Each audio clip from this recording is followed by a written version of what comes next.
പ്രിയമുള്ളവരെ, വിശുദ്ധ ബൈബിൾ ഉൽപ്പത്തി മുതൽ വെളിപാട് വരെ നമുക്കൊന്നിച്ച് ഒരു വട്ടമെങ്കിലും വായിച്ച് ധ്യാനിക്കുക എന്ന ഉദ്ദേശത്തോടു കൂടിയാണ് ഈ പോഡ്കാസ്റ്റ് ചെയ്യുന്നത്. ഈ ബൈബിൾ പാരായണത്തിന് നമ്മൾ ഉപയോഗിക്കുന്നത് POC മലയാളം ബൈബിളാണ്. ഓർക്കുക, നാം വചനം വായിക്കുമ്പോൾ ഈശോ വചനമായി നമ്മോടൊപ്പം ഉണ്ടായിരിക്കും. മുടക്കം കൂടാതെ വചനം വായിക്കുന്നത് ഒരു നിയോഗമായി നമുക്കെടുക്കാം. അതിനായി പരിശുദ്ധാത്മാവേ, ഞങ്ങളെ ശക്തിപ്പെടുത്തണമേ എന്ന് പ്രാർത്ഥിക്കാം. അതോടൊപ്പം വചനത്തിലെ വാഗ്ദാനങ്ങൾ ഞങ്ങളിലും ഞങ്ങളുടെ കുടുംബങ്ങളിലും നിറവേറണമേ എന്ന് പ്രാർത്ഥിച്ചുകൊണ്ട് നമുക്ക് ആരംഭിക്കാം. ഇന്ന് നമ്മൾ വായിച്ച് ധ്യാനിക്കുക ജോഷുവയുടെ പുസ്തകം 5ഉം 6ഉം അധ്യായങ്ങളാണ്. അധ്യായം 5, ഇസ്രായേൽ ഗിൽഗാലിൽ. ഇസ്രായേൽ ജനത്തിന് അക്കരെ കടക്കാൻ വേണ്ടി കർത്താവ് ജോർദാനിലെ ജലം വറ്റിച്ചു കളഞ്ഞെന്ന് കേട്ടപ്പോൾ അതിൻ്റെ പടിഞ്ഞാറേ കരയിലുള്ള അമോര്യ രാജാക്കന്മാരും സമുദ്രതീരത്തുള്ള കാനാന്യ രാജാക്കന്മാരും അവരെ ഭയപ്പെട്ട് ചഞ്ചലചിത്തരായി. അപ്പോൾ കർത്താവ് ജോഷുവയോട് കൽപ്പിച്ചു, കൽക്കത്തി ഉണ്ടാക്കി ഇസ്രായേൽ ജനത്തെ പരിച്ഛേദനം ചെയ്യുക. ജോഷുവ ഗിബെയാത്ത് ഹാരാലോത്തിൽ കൽക്കത്തി കൊണ്ട് ഇസ്രായേൽ മക്കളെ പരിച്ഛേദനം ചെയ്തു. അവരെ പരിച്ഛേദനം ചെയ്യാൻ കാരണം ഇതാണ്: ഈജിപ്തിൽ നിന്ന് പുറപ്പെട്ടപ്പോൾ യുദ്ധം ചെയ്യാൻ പ്രായമായിരുന്ന പുരുഷന്മാർ മരുഭൂമിയിലൂടെയുള്ള യാത്രക്കിടയിൽ മരിച്ചുപോയി. ഈജിപ്തിൽ നിന്ന് പുറപ്പെട്ടവരെല്ലാം പരിച്ഛേദിതരായിരുന്നെങ്കിലും യാത്രാമധ്യേ ജനിച്ചവർ പരിച്ഛേദിതരായിരുന്നില്ല. ഇസ്രായേൽ ജനം 40 സംവത്സരം മരുഭൂമിയിലൂടെ നടന്നു. ഈജിപ്തിൽ നിന്ന് പുറപ്പെട്ട യുദ്ധം ചെയ്യാൻ പ്രായമായ പുരുഷന്മാരെല്ലാം കർത്താവിൻ്റെ വാക്കു കേൾക്കാത്തതുകൊണ്ട് മരിച്ചുപോയി. അവർക്ക് നൽകുമെന്ന് പിതാക്കന്മാരോട് വാഗ്ദാനം ചെയ്ത തേനും പാലും ഒഴുകുന്ന ദേശം അവരെ കാണിക്കുകയില്ലെന്ന് കർത്താവ് ശപഥം ചെയ്തിരുന്നു. അവർക്കു പകരം അവകാശികളായി ഉയർത്തിയ മക്കളെയാണ് ജോഷുവ പരിച്ഛേദനം ചെയ്യിച്ചത്. യാത്രാമധ്യേ പരിച്ഛേദന കർമ്മം നടന്നിരുന്നില്ല. പരിച്ഛേദനം കഴിഞ്ഞവർ സൗഖ്യം പ്രാപിക്കുന്നതുവരെ അവർ പാളയത്തിൽ തന്നെ താമസിച്ചു. അപ്പോൾ കർത്താവ് ജോഷുവയോട് അരുൾ ചെയ്തു, ഈജിപ്തിൻ്റെ അപകീർത്തി ഇന്ന് നിങ്ങളിൽ നിന്ന് ഞാൻ നീക്കിക്കളഞ്ഞിരിക്കുന്നു. അതിനാൽ ആ സ്ഥലം ഗിൽഗാൽ എന്ന് ഇപ്പോഴും അറിയപ്പെടുന്നു. ഇസ്രായേൽ ജനം ജെറീക്കോ സമതലത്തിലെ ഗിൽഗാലിൽ താവളമടിച്ചു. ആ മാസം 14-ാം ദിവസം വൈകുന്നേരം അവർ അവിടെ പെസഹ ആഘോഷിച്ചു. പിറ്റേ ദിവസം അവർ ആ ദേശത്തെ വിളവിൽ നിന്ന് ഉണ്ടാക്കിയ പുളിപ്പില്ലാത്ത അപ്പവും വറുത്ത ഗോതമ്പും ഭക്ഷിച്ചു. പിറ്റേന്ന് മുതൽ മന്ന വർഷിക്കാതെയായി. ഇസ്രായേൽ ജനത്തിന് പിന്നീട് മന്ന ലഭിച്ചില്ല. അവർ ആ വർഷം മുതൽ കാനാൻ ദേശത്തെ ഫലങ്ങൾ കൊണ്ട് ഉപജീവനം നടത്തി. കർത്താവിൻ്റെ സൈന്യാധിപൻ ജെറീക്കോയെ സമീപിച്ചപ്പോൾ ജോഷുവ കണ്ണുകൾ ഉയർത്തി നോക്കി. അപ്പോൾ കയ്യിൽ ഊരിയ വാളുമായി അതാ ഒരു മനുഷ്യൻ. ജോഷുവ അവൻ്റെ അടുത്ത് ചെന്നു, നീ ഞങ്ങളുടെ പക്ഷത്തോ ശത്രുപക്ഷത്തോ എന്ന് ചോദിച്ചു. അവൻ പറഞ്ഞു, അല്ല, ഞാൻ കർത്താവിൻ്റെ സൈന്യാധിപനാണ്. ജോഷുവ സാഷ്ടാംഗം പ്രണമിച്ച് അവനോട് ചോദിച്ചു, അങ്ങ് ഈ ദാസനോട് കൽപ്പിക്കുന്നത് എന്താണ്?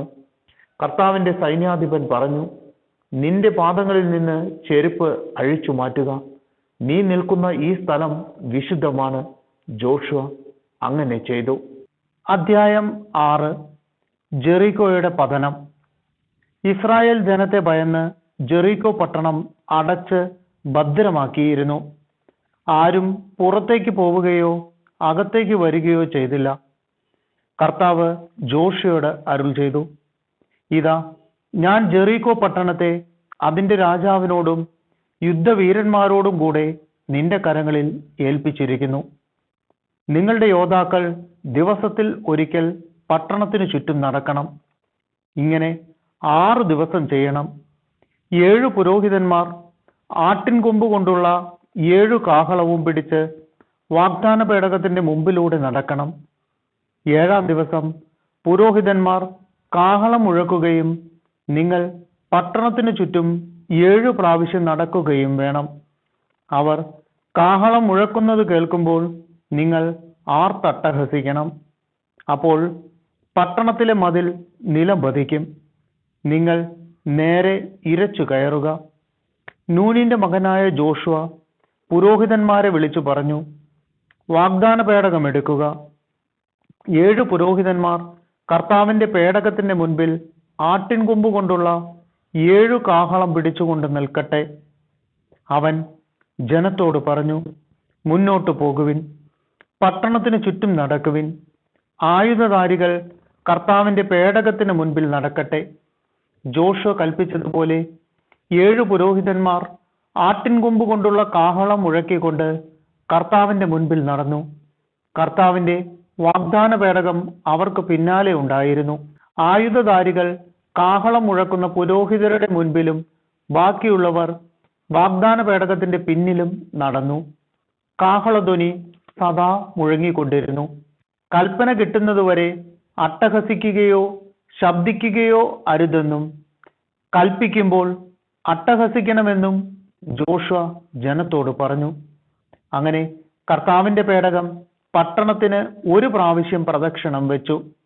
അവർ പാളയത്തിലേക്ക് മടങ്ങി രാത്രി കഴിച്ചു. പിറ്റേ ദിവസം അതിരാവിലെ ജോഷുവ ഉണർന്നു. പുരോഹിതന്മാർ കർത്താവിന്റെ പേടകം എടുത്തു. 7 പുരോഹിതന്മാർ ആട്ടിൻകൊമ്പ് കൊണ്ടുള്ള 7 കാഹളങ്ങൾ സദാ മുഴക്കിക്കൊണ്ട് കർത്താവിന്റെ പേടകത്തിന് മുൻപേ നടന്നു. ആയുധധാരികൾ അവർക്ക് മുമ്പേയും ബാക്കിയുള്ളവർ വാഗ്ദാന പേടകത്തിന്റെ പിമ്പേയും നടന്നു. കാഹളധ്വനി സദാ മുഴങ്ങിക്കൊണ്ടിരുന്നു. 2-ാം ദിവസവും അവർ പട്ടണത്തിന് പ്രദക്ഷിണം വയ്ക്കുകയും പാളയത്തിലേക്ക് മടങ്ങുകയും ചെയ്തു. 6 ദിവസം ഇങ്ങനെ ചെയ്തു. 7-ാം ദിവസം അതിരാവിലെ ഉണർന്ന് ആദ്യത്തേതുപോലെ 7 പ്രാവശ്യം അവർ പ്രദക്ഷിണം വെച്ചു. അന്നു മാത്രമേ 7 പ്രാവശ്യം പ്രദക്ഷിണം വെച്ചുള്ളൂ. 7-ാം പ്രാവശ്യം പുരോഹിതന്മാർ കാഹളം മുഴക്കിയപ്പോൾ ജോഷുവ ജനത്തോട് പറഞ്ഞു, അട്ടഹസിക്കുവിൻ, ഈ പട്ടണം കർത്താവ് നിങ്ങൾക്ക് നൽകിയിരിക്കുന്നു. പട്ടണവും അതിലുള്ള സമസ്തവും കർത്താവിന് കാഴ്ചയായി നശിപ്പിക്കപ്പെടേണ്ടതാണ്. നമ്മുടെ ദൂതന്മാരെ ഒളിപ്പിച്ചതിനാൽ വേശ്യയായ റാഹാബും അവളുടെ കുടുംബത്തിലുള്ളവരും ജീവനോടെ ഇരിക്കട്ടെ. നശിപ്പിക്കേണ്ട ഈ പട്ടണത്തിൽ നിന്ന് നിങ്ങൾ ഒന്നും എടുക്കരുത്. അങ്ങനെ ചെയ്താൽ ഇസ്രായേൽ പാളയത്തിന് നാശവും അനർത്ഥവും സംഭവിക്കും.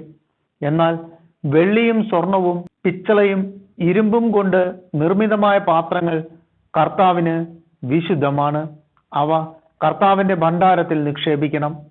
കാഹളം മുഴങ്ങി. കാഹളധ്വനി കേട്ടപ്പോൾ ജനം ആർത്തട്ടഹസിക്കുകയും മതിൽ നിലംപതിക്കുകയും ചെയ്തു. അവർ ഇരച്ചു കയറി പട്ടണം പിടിച്ചെടുത്തു. അതിലുള്ള സമസ്തവും അവർ നിശേഷം നശിപ്പിച്ചു.